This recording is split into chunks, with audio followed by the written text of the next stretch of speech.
Danny and Michael, thank you guys so much for making time.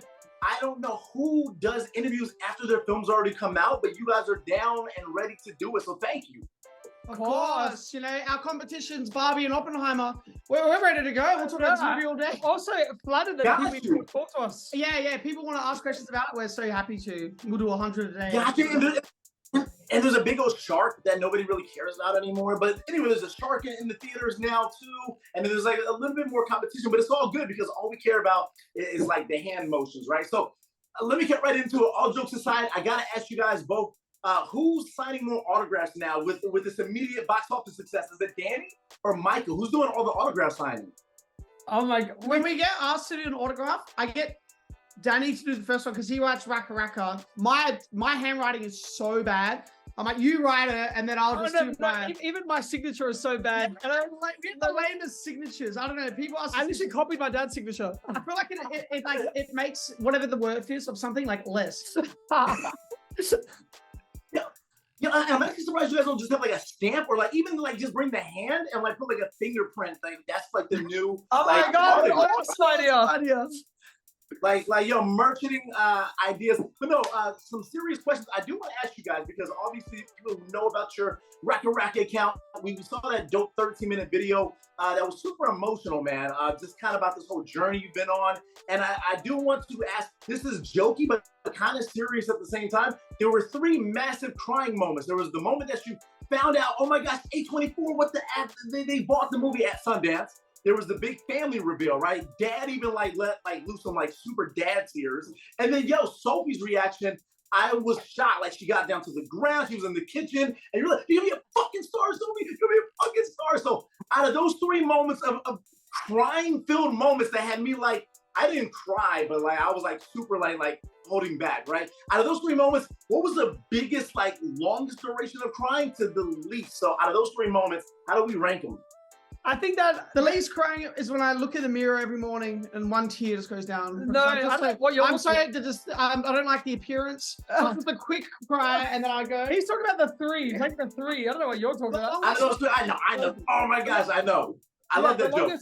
The longest one was definitely with Sophie, and then that realizing that we're so proud to be able to help present her to the world because she's such a beautiful person and such a talented performer that it's like to be able to have that many people look at her and love her performance and want to work with her as all these people that have reached out. It means so much to us. So we were crying with Sophie for all of Sundance, pretty much. All the cast. It was like a dream come true. Yeah. It was a dream come true. There was 3 in the video, but in Sundance, every single time something would happen, we'd all start crying. It's not that much. Yeah.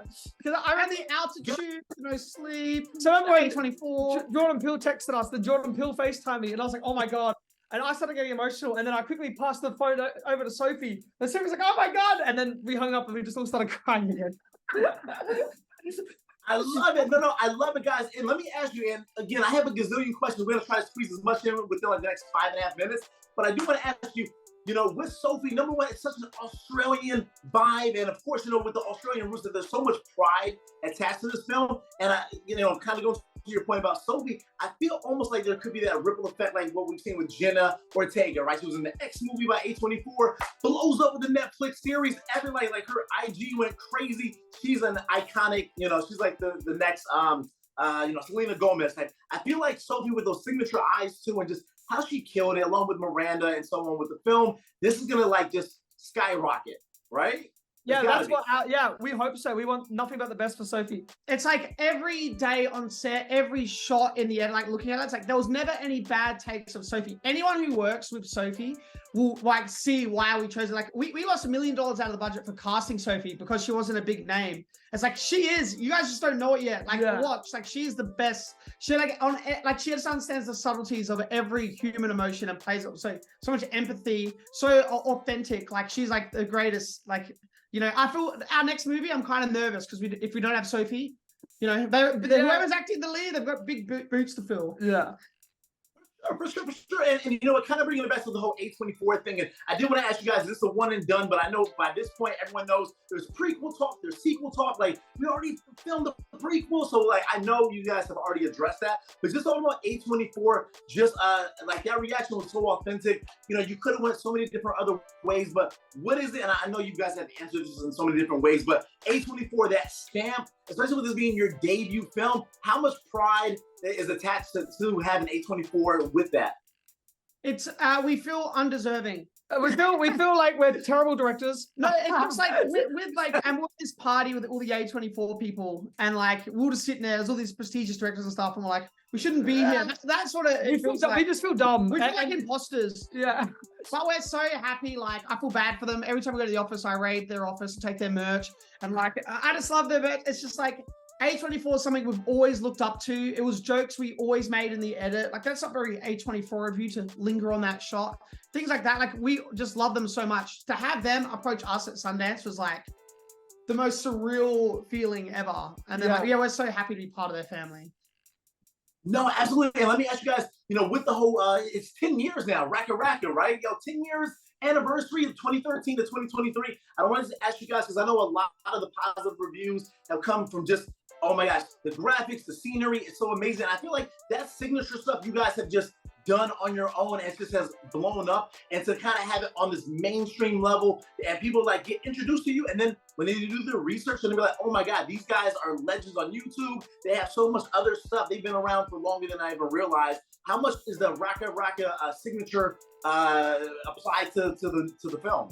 Well, I mean, we wanted the film to exist outside of the channel, you know, and to really like, delve into characters and really tell a proper story. Whereas YouTube stuff was always practicing the practical side of filmmaking and really like focusing on stunts and makeup effects and VFX. So it was so useful to sharpen our skills in that. But there's a certain way that we learned how to shoot throughout all the years of doing stuff. So definitely there's still that stamp and that skill. Yeah, it's kind of annoying, like when you've got something, how we shoot things, even on set, when people say, if we didn't have the experience, you know, you get told on set, oh, you can't do it that way. It's like, oh, you can, you just have to do like this, you know. There was just through like repetition and just filming so much stuff, we just knew our way to do it, like our style that we created. And you can see it's very different from RackaRacka, but then also it's the same, like in the same vein as well, with kind of the energy and the violence. Exactly. And listen, guys, I'll wrap it up with this one final question for you, and I want you both to have your own moment to answer it. But basically, you know, moving forward, I just kind of want to know, can you exhale a little bit, or is this kind of load me up with 35 more interviews, 7-minute interviews, let's get as many in as possible? Because I know you guys have always been packed with energy. Do you feel like slowing down at all, or is it just like you, like even a bigger energy? I just want to jump into another movie. That's what I want to do. That's what I'm the most excited for. I'm like, let's do another movie. Let's like, so that's what I'm really pushing for and wanting to do. I just want to jump into another film. Yeah, no, I don't think there's ever been a break for us. Like, even when we finish like doing whatever, it's straight onto something else. I was up for 2.5 days. I just slept last night, so I feel refreshed. Now I'm ready to go again. Listen, I love it. Honestly, guys, if I had more time, I would hit you with a gazillion questions. Congratulations. Keep on embracing it. And I'm looking forward to our follow-up interview, okay? Yeah. Let's do it. Thank you. All right, guys, take care. I'm out of here. Thank you so much. Cheers. Nice to meet you.